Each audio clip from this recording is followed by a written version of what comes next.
52% complete. I understand, and thank you. Thank you, Alex. And I'm sorry again. Richard Vasquez, Tower 3. By way of a comment, one thing's that's very clear, that you're not going to undo a decade and a half of poor decisions, misjudgment, and corruption in a couple of days or a couple of years. And we're talking about $17 million of debt. And the only revenue we have is our maintenance. So the question is, how do we restructure that? One of the things that I know that the board has been looking at and we should all consider is we may have to stand up to the plate and we may have to go through an assessment, at least to lower our liabilities. There's ways of doing this that if we were to pay assessments and get that financed through a banking system, in the end, 30 to 40% of our maintenance is made up of capital costs. Now, if you take that same amount and you were to convert it to an equity loan, you could then take that amount and you would cut your outstanding payment every month by about 50%. And it's something that we need to consider, because then you would also convert that to a tax-deductible payment. And I know that the board, and I'm saying board in general, because I think that another problem is that we've been caught up in the Civil War over here.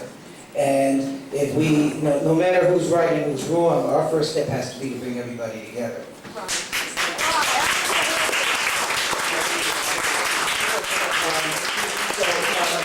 But I know how hard you guys work, and I have a question regarding the construction management issue. I own 4 buildings in Manhattan, and I've done over $400 million in construction, so I'm very aware of the complexities that go with that. And one of the questions is, we have a management group that we're looking to hire. Are we looking to hire a separate construction management group as well? Again, I'm speaking of my own opinion. Personally, I'm investigating this opportunity. I can't speak of the board at this particular time. First of all, we have a construction manager employed. So speaking of, we don't have, it's kind of, but yes. And when I said that something is taking place at this particular time, as we speak, it's kind of answers your question. Okay. Also, the size of the capital projects that we're involved in should require that we get an outside architectural firm that has somewhat of a reputation, because, I mean, specifications are critical in order to get these jobs done. Has that also been considered? Absolutely, absolutely. I tell you, I was shaken by discovering this book. This is the book of reports I was referring to in 1998 and 1999. 2 finest companies, HLW and WJE, heavy duty. I mean, I can tip my hat to the boards of the previous under 2000. They've done a lot of due diligence. We've been complaining about whatever took place there, but the galaxy was not neglected. That was the brainwashing. It's like in Soviet Union, they tell you one thing and it's another thing. The galaxy was kept in a fantastic, according to you can't buy this report. You cannot take a company with 600 engineers to dock a report and to give you frivolous statements. You can't. This is what took place. And they went, there was what they've done, they took they had one report by one company, then they retained another company, then they comparison report, then another report, and another report. It was marvelous. I have a little engineering background. I was appreciating. I mean, to me, it was a readable material like War and Peace. It's great. Yes, we're going to be, and I remember many, many years ago, one of the previous presidents said that we cannot afford, no. He said that we can't afford to retain, do not remember who said it, but I remember at one of the meetings, he said we can't afford to retain this engineering company. I can tell you one thing with authority, we cannot not to retain top-notch engineering company. We have to go for the best. And there are companies, we live in America, I mean, the best companies in the universe are here. And they're all right across the river. More, they all came here, not more, all, 2 at least came here. Yes, they're only the best companies. That's the solution, because when they give, first of all, they're responsible. They oversee. When you look at their big package and the drawings, I have no idea how we got all the professionals, and I'm not afraid to be sued by any of the professionals who were invited here. How we got them? I don't know. Looking at their reports, look what they've done. We have a report by a small engineering company which contradicts the report of another engineering company, and this company suggests 56% savings over the company number one, and we still retain company number one to oversee our constructions. How could this happen? I don't know. Apparently, directors is aware blind, or it simply ignored that we paying for professional advice and acted as professionals by neglecting professional advice. Thank you.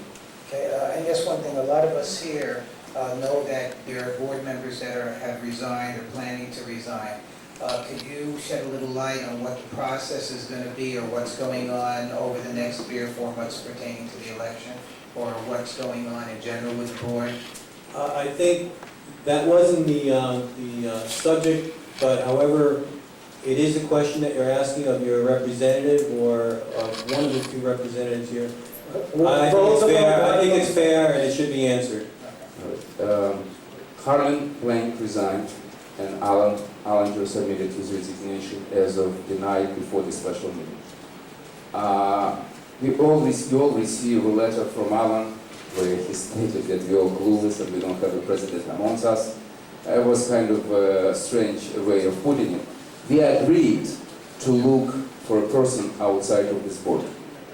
Not that we don't feel that we have a capable person or a number of people inside to run this, to lead this, but we agreed not to create controversy. For instance, Alan's replacement, on the contrary, to popular belief, the 3 directors will run the show. I don't know why people get this. This particular procedure was set in place to replace Alan before the special meeting. So 8 directors and Alan himself will be participating by, yes, Alan himself will be participating in selecting his replacement, or director who will be appointed and hopefully will be appointed second time to be a president. So it's 8. So it's not 3, but it's 8 directors.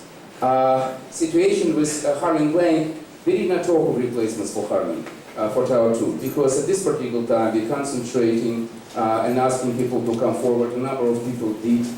We have a deadline by the 26th of this month. 26th of October, yes. And the special meeting to appoint a new director replacing Alan Allinger will take place on November 8th. As far as Harlan is concerned, we did not feel that it's important so board can function as 8, and when the new president or new director is appointed, then perhaps at the November 8th we will fill Harlan's position as well. But we have to have candidates, we have 2 people coming forward.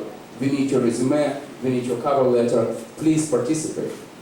Right. Thank you very much. Send curriculum vitae, some, not only a page that I want to be a director. Just to clear that up, what is the schedule over the next, exactly the schedule over the next half month of things that are going to happen? You're speaking about what, special meeting? The meetings, the replacements, the dates, and... I'm not an election committee member. Everything is right now with election committee. Everything was approved. I believe that either Friday or Monday, mailing will go out with proxies, with ballots. I mean, this is election committee business. This, yes.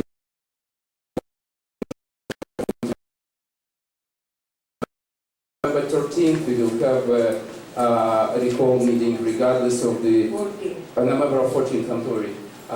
At the same time, we will have a special meeting. If any of the directors is replaced, we will appoint 2 more directors at the same time. And then we'll have November 15th, we have another scheduled regular meeting.